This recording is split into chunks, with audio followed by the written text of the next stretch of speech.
And I'm Dylan Black. It's happening on Sunday. It's a book launch. It's a concert. It is the Canadian Nightingale Sings Again. And it's going to be a lot of fun because, well, we have the author here with us right now to talk about all the details. Jane Cooper joins us. Hello, Jane. Hi, Dylan. Nice it's wonderful to see you. Nice to meet you as well. We had a fabulous chat in the green room, and you have a story to tell about this young lady, Miss Bertha Crawford. Tell us exactly why you decided to write a book about her. Well, Bertha Crawford was a Canadian singer who was born before the turn of the last century, and she was adventurous, she was ambitious, and she was talented.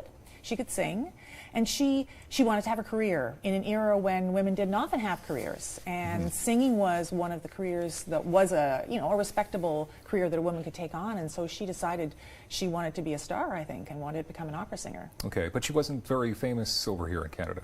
She had a decent career in Toronto in the first decade of the last century. She was a soloist with a big church. She had a job singing with the church, and then she sang in a lot of small concerts.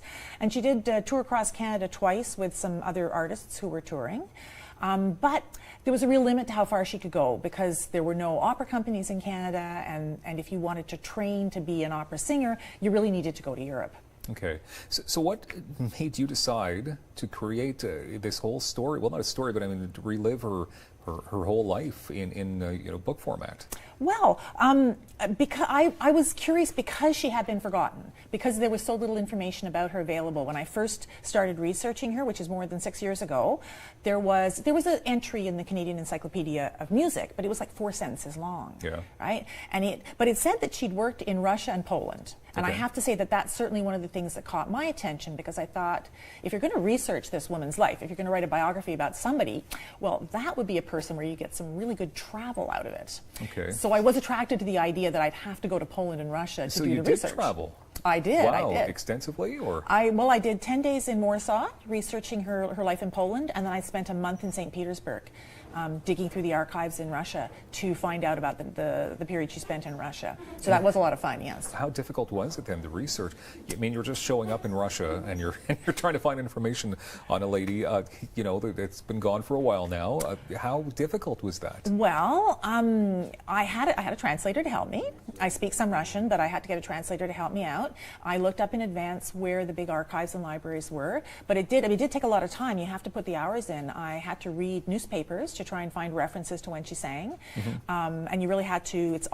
They weren't digitized, like they're paper newspapers from like 1915, 1916. You can get those newspapers, but you got to read through them page by page. Yeah. And that's like all day before you find maybe one reference. So it is a tedious process, but it was fun. So what exactly, because that looks like a pretty thick book right there. How many pages is that? It's around 300 pages before you get to the endnotes. Yeah. How did you fill 300 pages? Well, 6 years of research, visiting libraries, doing online research, contacting the descendants of Bertha herself and then the people she worked with, going to museums, traveling, going to the opera so I could hear what the opera she sang sounded like. So wow. It was all kinds of different kinds of research I did to find the story.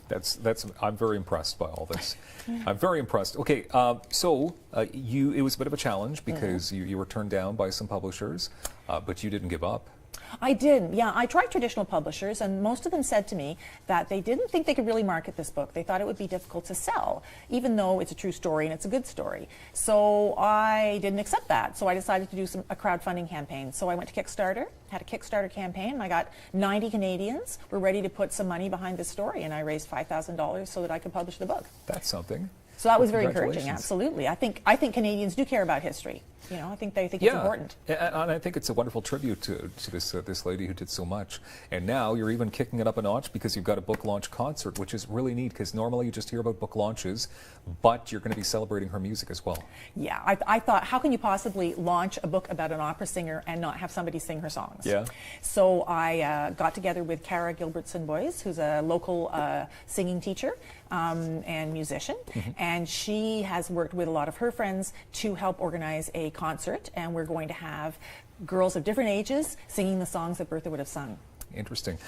When exactly is this taking place? It's going to be Sunday, so this Sunday, January 21st at 2 o'clock in the afternoon. Okay. At the Church of St. John the Evangelist? Yes, St. John the Evangelist. It's 154 Somerset. It's the corner of Somerset and Elgin. Okay. So right downtown. Tell us about the Harmonia Choir. They're going to be joining you as well? They are. Well, Bertha, in the early part of Bertha's career, she was a soloist singing with the church choir. So we thought it was really important to get a choir to come and join us as well, who could sing some of the big choral pieces that she would have performed. Okay. And so the Harmonia Choir volunteered to come along and help us out. So that's going to be really great. They're a beautiful choir, lovely voices. So you're going to be having a lot of talent on stage. We are. It's going to be a star-studded show. Okay. Local musicians. So is the book available now, or is it being launched on that day? It is available already. It's available at Books on Beechwood store. Okay. Or you can buy it online from the Friesen Press. Okay. Or we'll be selling it at the concert itself, of course, as well. Okay, and you also, I mean, Toronto as well, you're going to be trying to put together, because that's where she was doing a lot of her work. Yeah, she did. She lived in Toronto when she was young. Yeah. And so we are going to do a Toronto launch later in the year as well. Okay. This is the first official launch in Ottawa, because this is where I'm from.